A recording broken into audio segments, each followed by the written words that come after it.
बिस्मिल्लाहिर्रहमानिर्रहीम। मी अहमद रज़ा ख़ान, पाक गर्जन हायर सेकेंडरी स्कूल, और हम पिछले काफ़ी दिनों से इन बैड डेज़ के अंदर, इस बुरे हालात के अंदर आपको पूरी कोशिश कर रहे हैं कि आपकी जो तलीमी प्यास है उसको बुझाने की, उस पर काम करने की, ताकि आपको मेरा बेटा इन फ्यूचर प्रॉब्लम ना हो, आपका टाइम ज़ाया ना हो। तो काइंडली जो एफ़र्ट हम आपके लिए कर रहे हैं उस पर हमारे साथ कोऑपरेट करें। जो चीज़ हम आपके लिए डिलीवर कर रहे हैं उसको अच्छी तरह देखें, उसको सीखें। अगर कोई प्रॉब्लम होती है मेरा बेटा हमसे रब्ता करें, हम आपके लिए हर वक्त हाज़िर हैं।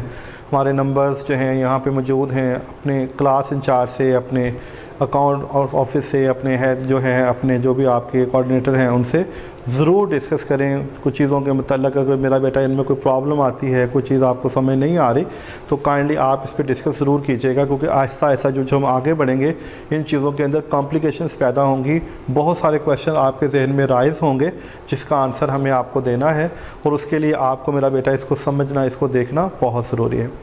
इन प्रीवियस लेक्चर हमने लिमिट ऑफ फंक्शंस की बात की, हमने उसके थ्योरम देखे, उसकी एप्लीकेशन देखी, फिर उसके अंदर हमने सैंडविच थ्योरम को डिस्कस किया, सैंडविच थ्योरम की एप्लीकेशन देखी, उसके सवाल देखे। अब थोड़ा सा आगे बढ़ते हैं।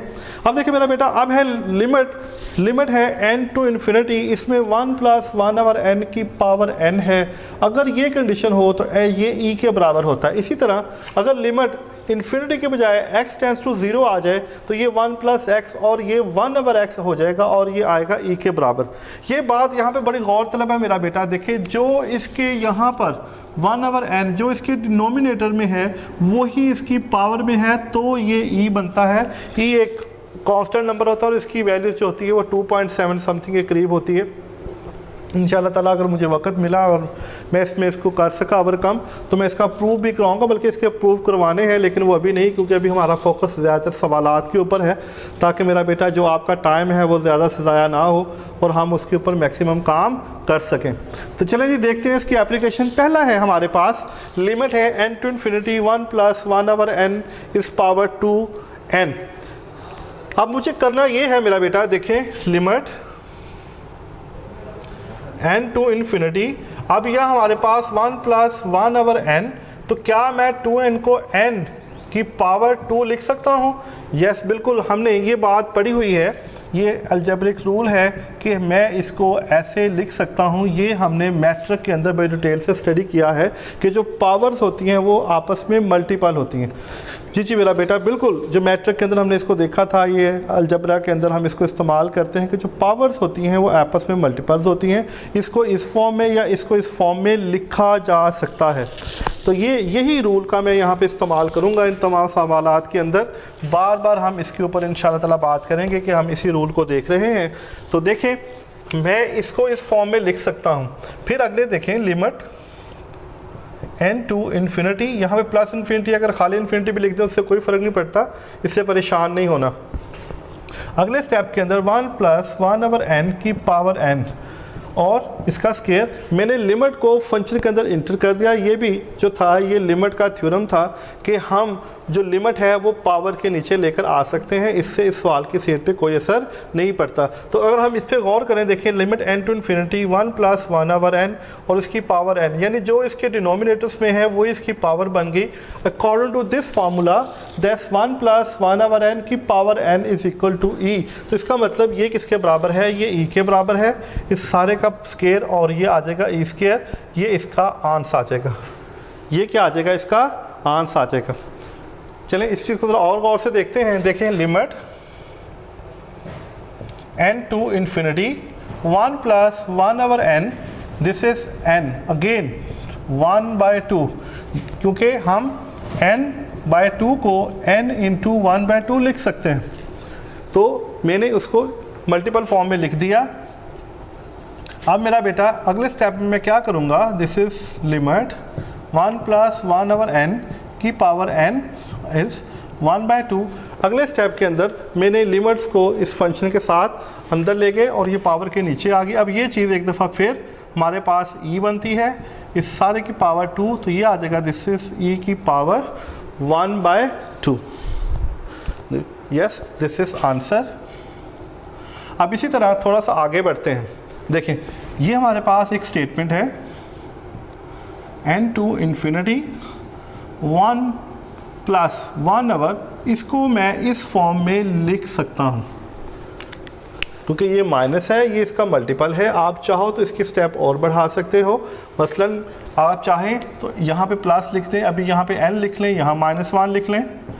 आप चाहें अगर इसके स्टेप और बढ़ाने चाहते हैं तो बढ़ा सकते हैं, this is 1 plus 1 over -n लिख दें की पावर n लिख दें। इससे कोई फ़र्क नहीं पड़ता क्योंकि जब ये प्लस माइनस ज़रब खाएगा तो ये दोबारा माइनस ही बना देगा। अब देखें यहाँ पे है, इसके डिनोमिनेटर्स के अंदर -n है, इसकी पावर n है। अकॉर्डिंग टू दिस फार्मूला जो वैल्यू यहाँ पर होगी वही वैल्यू उसकी पावर में या होनी चाहिए, यानी इस 1/n का रेसिप्रोकल जो है वो उसकी पावर के अंदर होना चाहिए। तो यहाँ पे हमारे पास -n है, यहाँ पे हमारे पास पॉजिटिव n है। अब हमें करना ये है कि हमें इस n को -n के अंदर कन्वर्ट करना है। क्या करना है? इस n को -n के अंदर कन्वर्ट करना है। लो मेरा बेटा, क्या देखिए ज़रा गौर से,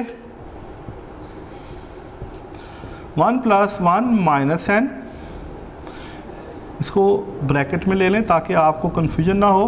देखिए मैं इसको -n इंटू -1 लिख सकता हूँ, जी बिल्कुल लिख सकता हूँ, क्योंकि जब मैं यहाँ पर -n को -1 से ज़रब दूंगा, देखिए माइनस माइनस प्लस हो जाएगा, n1 द n, तो ये प्लस दोबारा n ही बन जाएगा, यानी मैं n को इस फॉर्म के अंदर लिख सकता हूँ। और इसकी लिखने की वजह ये है क्योंकि इसके डिनोमिनेटर के अंदर -n है, तो जो इसकी पावर है मुझे यहाँ पे -n चाहिए थी, इसलिए मैंने माइनस से इसको डिवाइड मल्टीप्लाई कर लिया या माइनस से मल्टीप्लाई कर लिया, जो भी आप इसे कहना चाहते हैं वो कह सकते हैं।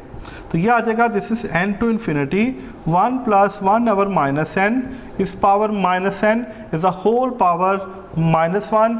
वही वाला पीछे वाला रूल जो हम पहले इस्तेमाल कर चुके हैं कि हम इसको इस फॉर्म में लिख सकते हैं, हम इसको इस फॉर्म में लिख सकते हैं। अब करेंगे क्या, लिमिट्स को अंदर शिफ्ट कर देंगे, limit n to infinity 1 plus 1 over -n इस power -n is the whole power -1।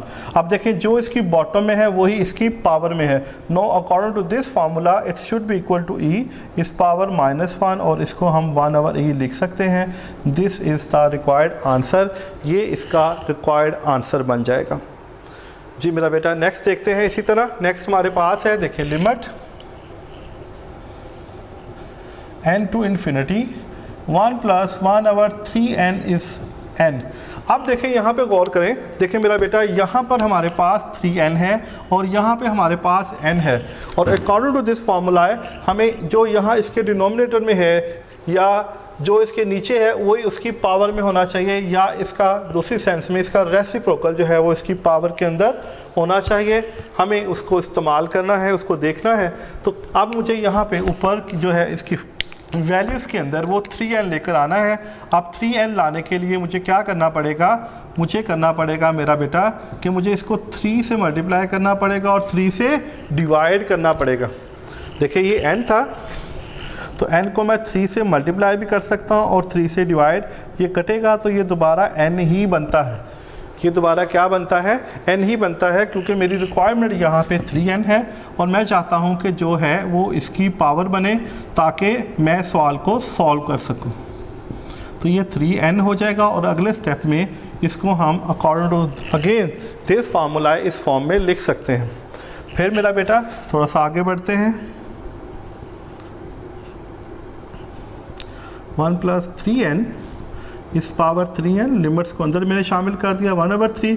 According to this formula this should be equal to e इस पावर 1 ओवर 3, और यही इसका पॉसिबल आंसर बन जाएगा, यही इसका पॉसिबल आंसर बन जाएगा। इसकी एक और एप्लीकेशन है जी, वो भी देखते हैं। नेक्स्ट क्वेश्चन हमारे पास, limit n to infinity 1 plus 4n is n। देखिए जिस तरह मैंने अभी आपसे कहा कि जो इसका डिनोमिनेटर है वो इसकी पावर होनी चाहिए। अब यहाँ पे ये गौरतलब चीज़ ये है कि यहाँ भी n यहाँ भी n, इसका मतलब ये नहीं कि जो इसके बटे में है वो वहाँ पे आ गया तो आप इसको e के इक्वल्स कंसीडर कर दो, कि ऐसा नहीं होना। यहाँ पे सवाल के अंदर जो सबसे इम्पोर्टेंट चीज़ है, जो यहाँ पे स्टेटमेंट होती है, ये मसलन यहाँ पे 4 ओवर n है, यहाँ पे क्या है 4/n, तो यहाँ पे n/4 होना चाहिए। क्या होना चाहिए? यहाँ पर n/4 होना चाहिए, यानी इसका रेसिप्रोकल। या अगर आप इसको थोड़ा सा और चेंज कर लें, अगर मैं इसको चेंज करना चाहूँ तो देखिए क्या मैं इसको इस फॉर्म में लिख सकता हूँ? चलिए थोड़ा सा सवाल को आसान कर रहा हूँ मैं, 1/n/4। अब आपको मेरी बात की समझ आ जाएगी जो मैं करना चाह रहा हूँ। देखें, क्योंकि फार्मूले के मुताबिक यहाँ पे 1 था, देखें यहाँ पे 1 आ गया। अब यहाँ पे जो चीज़ यहाँ पे है वो उसकी पावर में होनी चाहिए, तो यहाँ पे n/4 है, यहाँ पे n है, तो हमें क्या करना है? हमें n/4 बनाना है। तो उसको n/4 बनाने के लिए क्या करेंगे मेरा बेटा? इसे 4 से मल्टीप्लाई करेंगे और 4 से डिवाइड कर देंगे, तो जो इसकी डिनोमिनेटर्स में है it's will become the power. तो ये इसकी पावर बन जाएगा। जब ये इसकी पावर बन जाएगा मेरा बच्चा, तो हम 1 + n/4 अगले स्टेप में लिमिट को अंदर शामिल कर देंगे। सबकी पावर 4 है। According to this formula it's will be equal to e इस पावर 4, और ये इसका पॉसिबल आंसर है। ये क्या है? ये इसका पॉसिबल आंसर है। देखें, पहले सवाल के अंदर 1/n था, n हमने उसकी पावर बनाई। दूसरे सवाल में 1/n था और हमने यहाँ पे उसकी पावर n बनाई। तीसरे सवाल में यहाँ पे -n था, तो हमने उसकी पावर -n बनाई।